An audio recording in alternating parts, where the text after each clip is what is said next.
They say there are two kinds of love in this world, one that builds kingdoms and one that burns them down. Long before Tristan and Isolde were ever born, their fate had already chosen its side. The story begins not with a kiss, not with a meeting, but with a war. The kingdom of Cornwall was a land forever caught between salt and steel, the smell of the ocean and the scream of swords. Its greatest warrior, King Rivalan, had left to fight a war against the Irish, leaving behind a wife who carried the future of their bloodline. The queen prayed every night for his safe return, yet instead of victory, messengers brought back news wrapped in death. King Rivalan has fallen. Grief swallowed the castle. The queen, heavy with child, locked herself away, speaking to no one. The baby was born too early, too small, too quiet. For a moment it seemed both mother and child would leave this world together. The newborn finally gasped, but the mother never did. Those who witnessed this night whispered the words that would follow the boy forever. He came into this world on the same breath as death. He will not escape sorrow. The queen had left only one wish.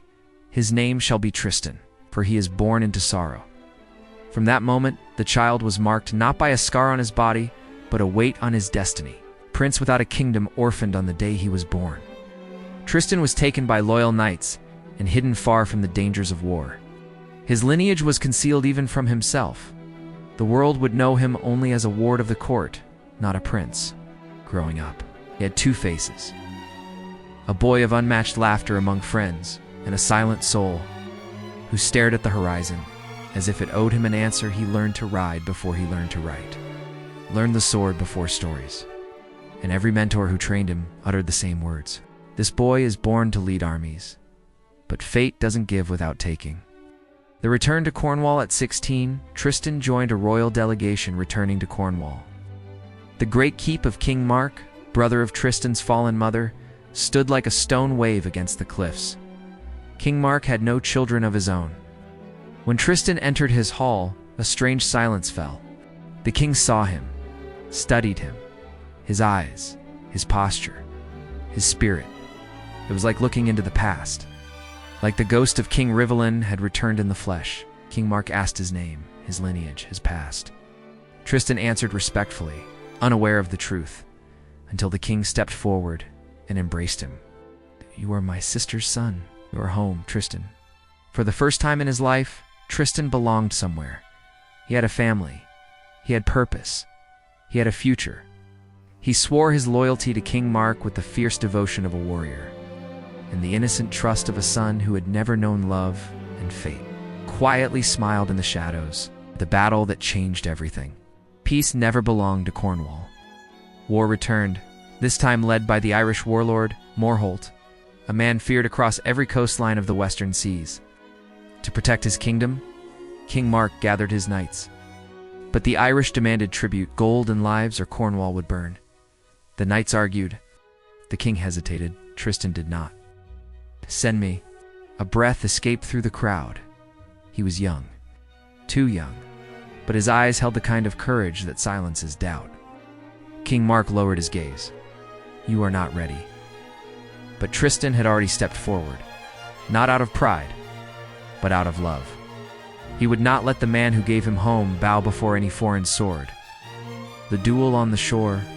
The Irish arrived with a storm behind them, Morholt towering in armor black as winter iron. As his men assembled, demanding Cornish captives, the young warrior Tristan walked alone to meet him. "I fight in the name of my king. If I fall, Cornwall submits. If you fall, we are free." Morholt laughed, his voice like thunder. "Then this kingdom is already mine." The duel that followed carved itself into memory. Tristan fought not with experience, but with instinct. Every parry fueled by loyalty, every strike by rage against injustice. Steel clashed until the sea itself seemed to stop breathing. In the final moment, Tristan drove his blade deep into Morholt, but as the giant collapsed, he struck Tristan with a poisoned spear.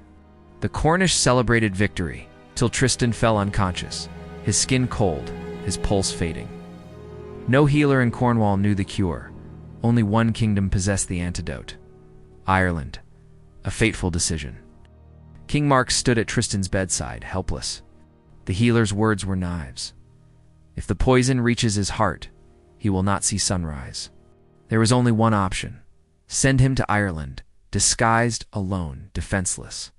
To the land of the very man he killed. A single mistake could mean execution.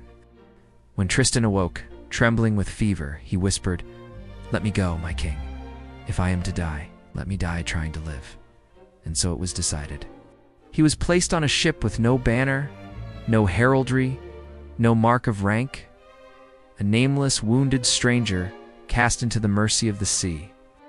The last thing he saw before the sails rose was King Mark's face, not a king, but a father watching his son walk into danger. The ocean tossed the small vessel for days. Tristan drifted in and out of consciousness, memories mixing with hallucinations.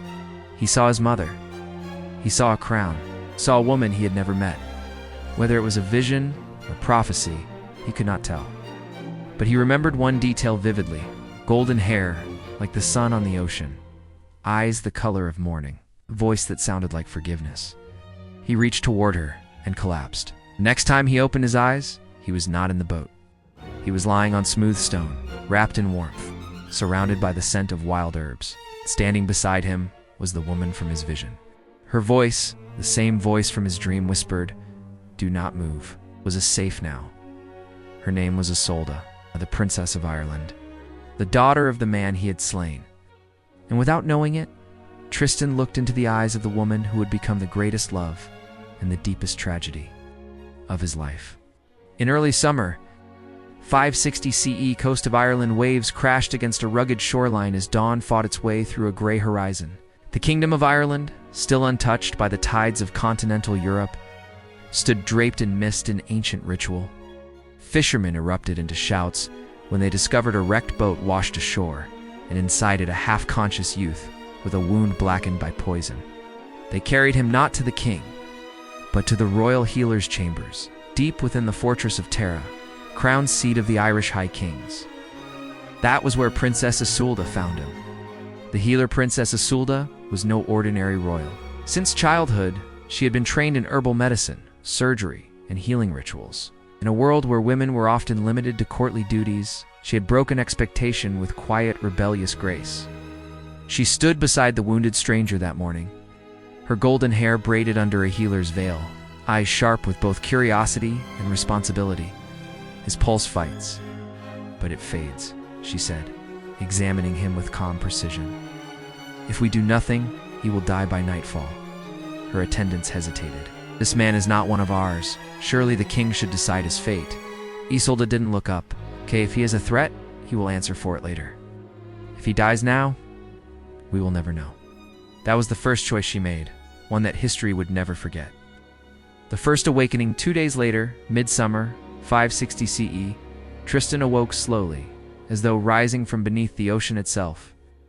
Pain pulsed through his body, but a gentle voice anchored him to the world of the living. Isolde sat beside him, grinding leaves into a fine paste. "You returned to us," she said softly. "The poison was deep. You fought it harder than most men could?" Tristan tried to speak, but even words hurt. She placed a hand over his. "Rest. You are safe here. Safe." A dangerous lie, though neither of them knew it yet. He studied her, not with desire, but with the stunned reverence of someone staring at a miracle. She moved with confidence, spoke with warmth, and carried herself with dignity that was neither arrogance nor submission. She was unlike anyone he had ever met. The secret between them. Late summer 560 CE, over the next weeks, Tristan began to recover, though every step, every breath reminded him of the danger he was in. He could not reveal his identity. If the Irish court learned he was the man who killed Morholt, their greatest champion, he would be dead before sunrise. So he lied for the first time in his life. "My name is Tantris, a minstrel and traitor. I was attacked by pirates." It was a half-truth, close enough to innocence to disguise guilt. But Isolde was a woman who saw beyond masks. "Your hands are calloused like a swordsman's," she observed one afternoon. "Yet your voice carries the gentleness of a poet. Which are you really?" Tristan answered with a sad smile. "Someone searching for his place in the world." The answer was not what she expected. but it was honest enough to believe. Their conversations deepened, not flirtation, but recognition. Two souls, shaped by duty, trapped by expectation, longing for something neither could name, a love born from stillness. In the outside world, royalty married for politics. Warriors loved their swords, not their hearts. But within the healer's chambers, time softened. They shared stories, laughter, silence. One night, a cold wind howled through the fortress. Struggling to sit upright, Tristan asked, "Why do you heal strangers? What do they give you in return?" Isolde looked at him for a long moment. "Life takes enough from us. I do not wish to take more." Tristan had no answer. Instead, he remembered the battle Morholt, falling, his spear sinking into Tristan's flesh, the weight of death pressing onto him. "I killed the champion of her kingdom. If she learns the truth, I will become the one who took from her." He turned his face away. Isolde placed a cloak over him without a word. Sometimes love does not begin with passion, but with the quiet decision not to abandon someone. When the heart forgets fear, early autumn, 560 CE, Tristan's strength returned. He walked again. He trained in secret near the cliffs, forcing his body to remember war even if his heart wished for peace. Isolde watched from a distance more than once, not as a healer, but as a woman struggling with a growing attachment she could not justify. She knew it. He knew it. Neither spoke it. But emotion has its own language. During a gathering of musicians and storytellers in the courtyard, Tristan, asked to entertain, sang a ballad from Cornwall. It was the first time Isolde heard the painful beauty of his voice. Silence fell over the court as everyone listened, but his eyes never left hers. Every word, every note belonged to her alone. When the song ended, she stepped away quickly, breath unsteady. Tristan followed. "If my song troubled you, forgive me," he said. She looked at him, really looked, and finally allowed the truth to surface. "It did not trouble me. That is the problem." For a moment, the world held its breath. If he touched her hand, if she leaned toward him, history would change in that heartbeat. Instead, Tristan whispered, "I must leave soon." Shock filled her face. Pain she tried to hide, but failed. "Where will you go?" He hesitated. Could not say home, could not say Cornwall, could not reveal enemy. So he answered simply, "Back to the life that needs me." Isolde lowered her eyes, but her voice trembled with honesty. "And what of the life that wants you?" Silence shattered both of them. That night neither slept. The day fate made its move. Late autumn 560 CE, news shook the court. Ships returned from the battlefield. Survivors spoke of the duel in Cornwall. It confirmed. Morholt was killed by a foreign knight. Ireland entered mourning. The king demanded that the killer be found and executed. A funeral was ordered, and the essential clue arrived. The spear that wounded the killer was coated with a rare Irish poison. If a wounded man came to our shore, he is the one we seek. Tristan froze. Isolde felt her world collapse. She stared at him, not with anger, but with terror. "Tell me it wasn't you?" Tristan swallowed, unable to speak because there are lies that kill and truths that kill faster. Isolde stepped back slowly.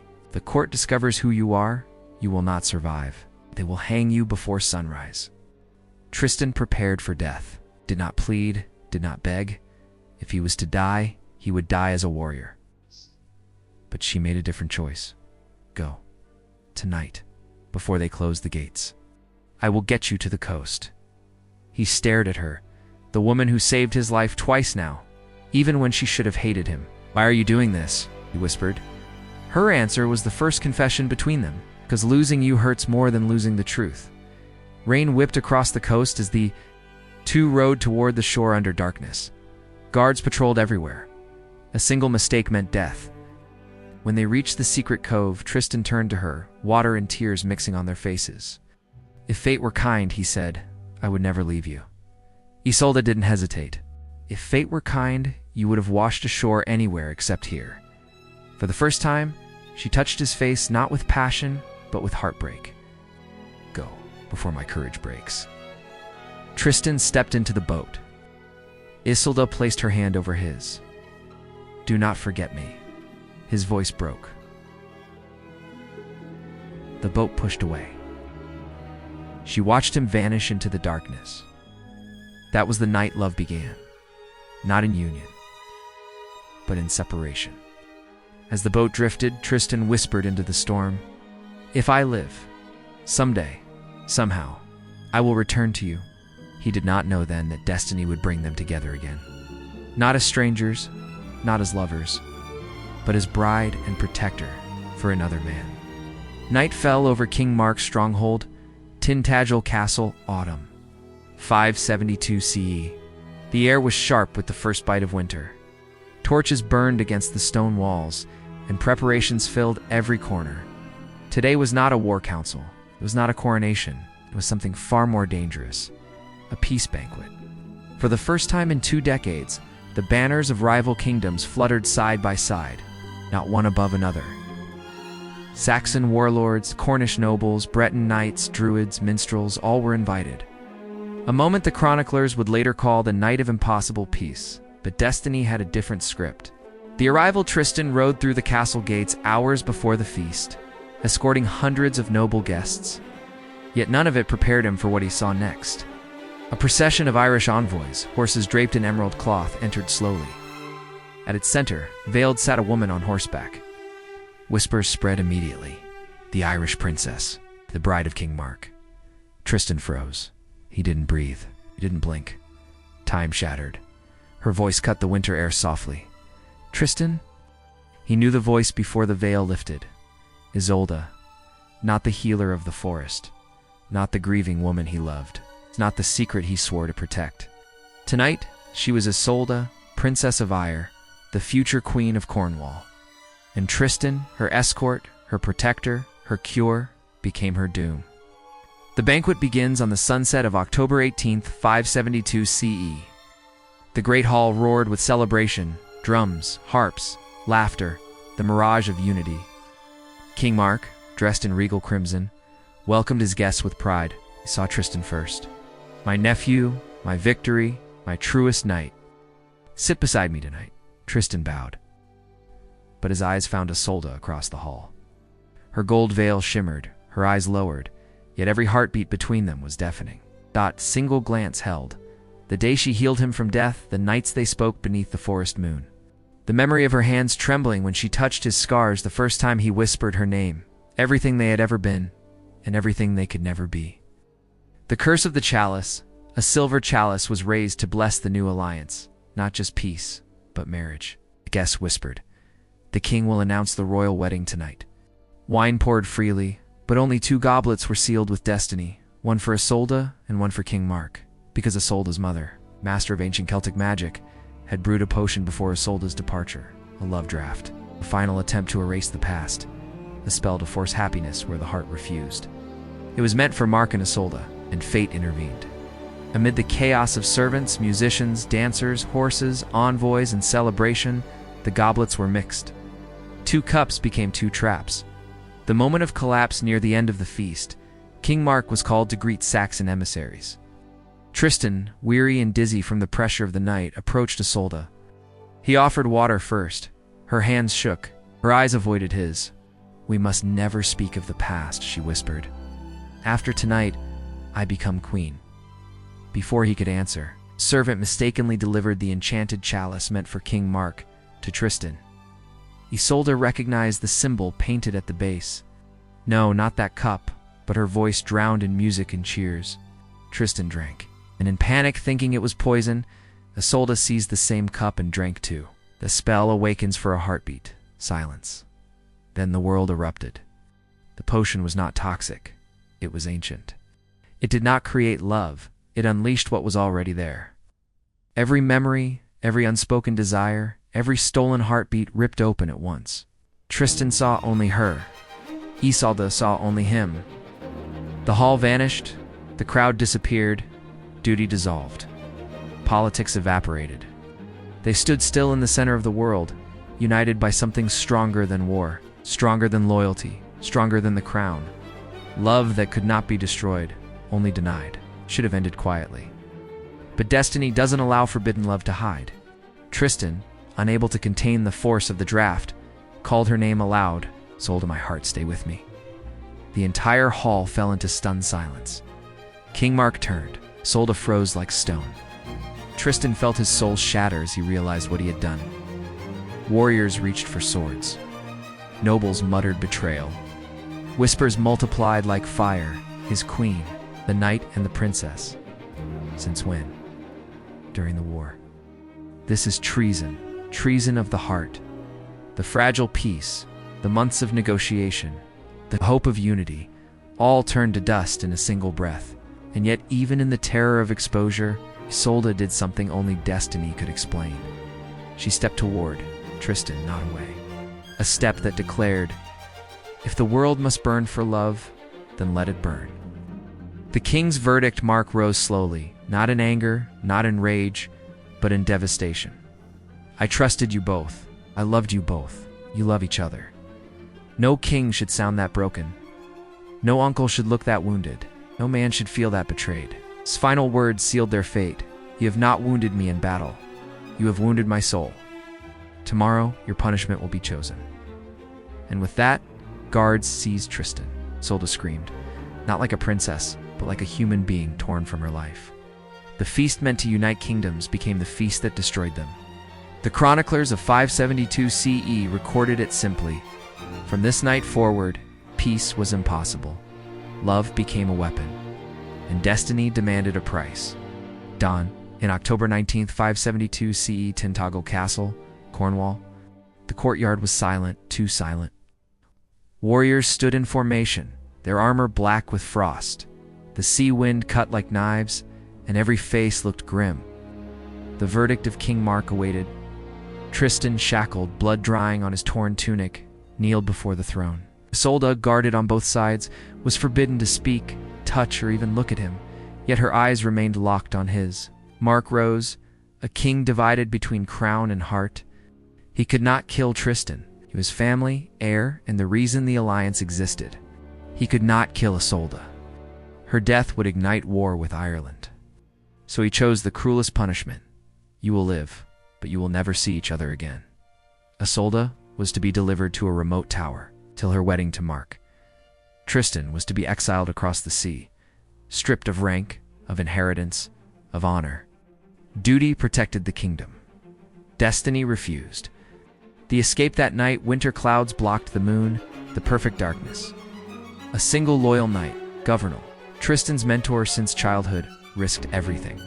He whispered through the dungeon bars, I would rather betray a crown than abandon a heart. He cut the shackles, wrapped Tristan in a cloak, and guided him through the underground passages carved into the cliffs centuries ago.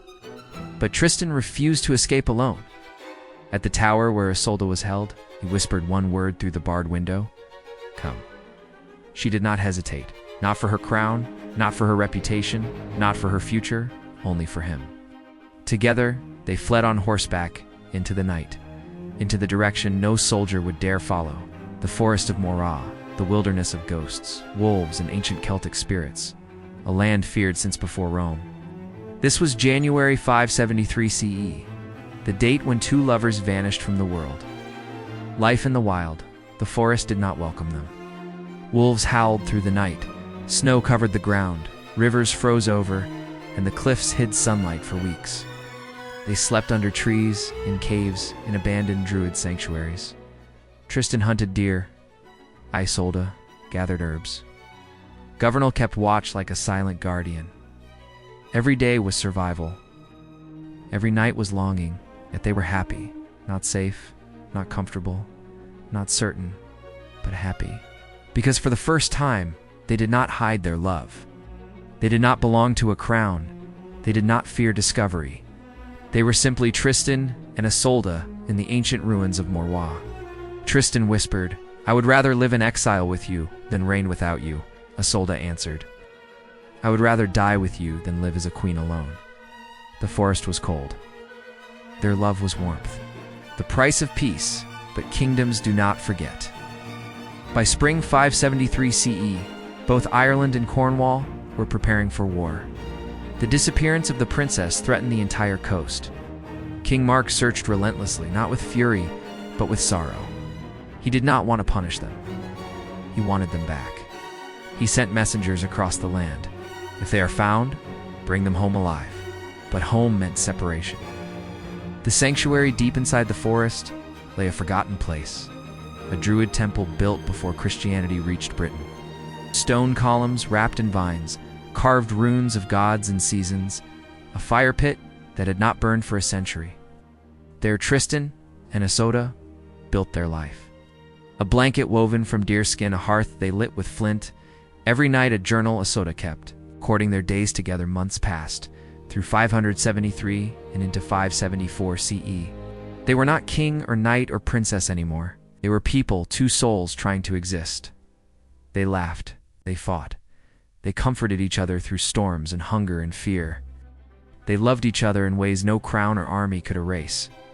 But happiness in exile is a ticking clock. The temptation to return. By autumn 574 CE, rumors reached the forest. King Mark's health was failing, not because of war, but heartbreak. Governor delivered the news with sorrow. He searches every day. He rides to the cliffs every dawn. He does not hate you. He misses you. Tristan fell silent. Isolde watched the conflict tear him open. Tristan had betrayed the king, but the king had raised him like a son. The potion sparked their love, but the love already existed long before magic. Isolde placed her hand on his chest. If you go back, you will be caged. If I return, I will be crowned. Both of us will lose everything real, he answered. Then why does guilt hurt more than exile? Love is not the only force powerful enough to break a person. Loyalty can tear just as deep. The fateful incident, winter returned, January 575 CE. Hunger, cold, and danger did not scare them anymore. But fate did not need an army to destroy a sanctuary, only one mistake. A hunter from Cornwall, separated from his group, spotted smoke coming from the druid temple. Curious, he approached silently and saw Tristan and Isolde asleep together by the fire. He recognized the prince. He recognized the princess. He fled before they woke, not to sell information, not to earn gold. He rode straight back to King Mark because he loved his king. The search party, days later, February 575 CE, the forest shook with the sound of horses, shields, and hounds. Mark himself led the hunt. Tristan heard the horns first. He knew instantly, they're here. For the first time, fear split them apart. Not fear of death, fear of losing each other again. They ran into the deepest part of the forest. Rain poured. Mud swallowed footprints. Our legs trembled. But destiny does not lose its way. On a cliffside clearing, surrounded by ravines and rivers, the king confronted them. Guards raised swords. Tristan shielded Isolde with his own body. And in a voice broken beyond repair, he said, "Kill me if you must, but let her live." Isolde answered before the king could breathe. "If he dies, I die." It was not rebellion, not defiance, not pride. It was truth. The king's breakdown. Mark dismounted, shaking not with rage but grief. "I never wanted a throne without loyalty. I never wanted a marriage without love. I never wanted to be the enemy of the people I cherish most." He fell to his knees, king, kneeling before his knight and his bride. "If love is your crime, then I am the cause." The soldiers looked away, ashamed. The impossible peace. Mark made a decision that no king would have made, only a wounded father. "You may return, both of you. But if you stay together, kingdoms fall. If you separate, hearts break." There was no victory, no right answer, no path without destruction. So Tristan and Isolde chose the only option that would protect everyone except themselves. They returned, but not as lovers. Mark brought them home, not as captives, but as broken survivors. The year was 575 CE. Tristan renounced his inheritance. Isolde accepted the crown. Mark hid the truth to protect them both. History recorded, the queen was crowned, and the knight vanished from court. The world believed peace had won. Only the forest knew the truth. Love had surrendered, not died. In spring 575 CE, Tintagel Castle wore celebration like armor. Bells rang, banners flew, flowers filled every window. But inside the throne hall, Queen Isolde of Ireland, Isolde, La Belle Isolde, the fair, stood alone. Not by choice, not by distance, but by fate. Beside her, King Mark placed the crown upon her head. The coronation echoed with cheers, yet her heart beat in silence. Because somewhere beyond the sea, Tristan was leaving, didn't wait to see her crowned. He boarded a ship the very same morning, not to avoid her, but because seeing her crown meant losing her forever. He left without armor, inheritance or title, just his sword and the weight of a love he could not live with and could not live without. When the sails vanished beyond the horizon, Isolde whispered to herself, "Come back to me. Even if the world denies us, the years of war from 575 to 579 CE, the chronicles of Europe filled with a single name, Sir Tristan, the Lion of Brittany. He fought not for Cornwall, not for Mark, not for glory, but to escape the pain of existence. He hunted battlefields because death seemed easier than longing. He took wounds recklessly, led charges fearlessly, sought danger obsessively. Not because he was brave, but because he didn't care if he survived. In the Frankish Wars, in the Breton Rebellion, in the defense of Normandy, in the siege of Vannes, he became legend. Songs celebrated his victories. But songs do not know what happens when night falls. In tents, in lonely camps, in foreign taverns, he traced her name on the table, on the sand, on his scars. Every year he sent only one message home to his mentor, Governal. Is she safe? And every year the reply was the same. Yes, she is queen. But she looks east every evening, as if waiting for a ship. Isolde, the queen without joy in Cornwall? Isolde carried duty like a chain of iron. She mediated treaties. She saved the sick. She helped villages struck by famine. The kingdom adored her, but in private she was already dying. Every morning she walked the cliff, overlooking the sea. Not once did she miss a sunrise. Every sunrise asked one question: is today the day he returns? Queen by daylight, widow of a living love by night. Mark saw everything, felt everything, and said nothing. He never touched her as a lover, never forced affection, never claimed her heart. He loved her quietly, painfully, knowing she belonged to another, and his silence became the saddest kindness in history.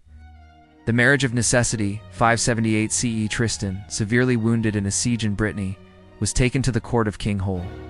There he met Hol's daughter, also named Isolde. Isolde of Brittany, Isolde of the White Hands. Her kindness was not passion, but gentleness. Her love was not fire, but warmth. She cared for Tristan when he could not lift a sword. She listened to his nightmares, changed his bandages, and fed him when his hands shook from pain. And the court whispered, "A marriage will save him." Tristan agreed. Not because he had moved on, but because he could no longer endure life alone. But on the wedding night, when Isolde of the White Hands reached to touch him, he flinched, not in fear, in memory. He whispered the name of another woman in his sleep, and she understood her entire life in one moment. She was married to a man whose heart lived across the sea. The fatal wound, autumn 581 CE, Normandy. During a skirmish with raiders, Tristan rushed to save a group of villagers. Spear cut deep into his side, coated in poison. Physicians worked desperately, but the poison entered his blood and would not recover. For days he drifted in and out of fever, a warrior who had defeated armies but could not defeat fate. Governal stayed at his side, refusing to leave. In his final clarity, Tristan whispered, "Only one person can heal this wound." Governal nodded. There was no question who he meant. Isolde of Ireland. His Isolde. Ship was prepared at once, sails white as gull wings. Tristan gave one final instruction: if she comes, raise white sails when you return. If she does not, raise black, the signal that would decide whether he died in hope or despair. The race across the sea, Governal reached Cornwall in record time, 22 days across winter waters. The moment he arrived, he didn't ask for audience, didn't wait for permission. He begged Isolde directly. "He is dying. Only you can save him."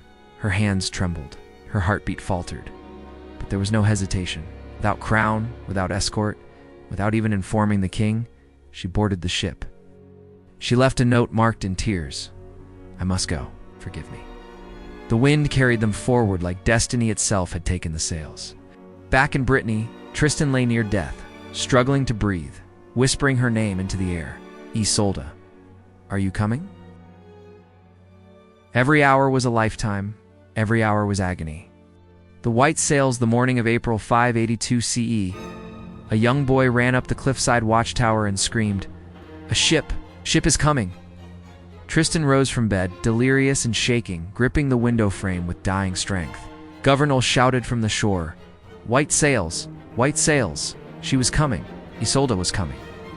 Hope hit him with more force than any wound he ever suffered. Tristan collapsed, tears streaming, laughing through the agony. He whispered. She kept her promise. He waited, breath shallow, vision fading, but alive. Because love kept him alive. The lie but destiny still had one cruelty left. Isolde of the white hands, the wife who loved him but was never loved back, heard the watchtower celebration. She knew the meaning of the sails. She also knew that if Isolde of Ireland returned, she would lose Tristan forever, even in death. Jealousy, the quiet kind, the one born of loneliness, not hatred, overtook her. And she whispered into Tristan's ear, "The sails, our black." The words stabbed deeper than any blade ever could. Tristan exhaled, not a scream, not a plea, just the sound of a soul breaking. Then she did not come. He placed his hand over his heart, the place where she lived. And with the last strength in his body, he whispered, "She was my life." Then Tristan, the invincible knight, the undefeated warrior, the man who faced swords without flinching, died not from poison. He died from grief.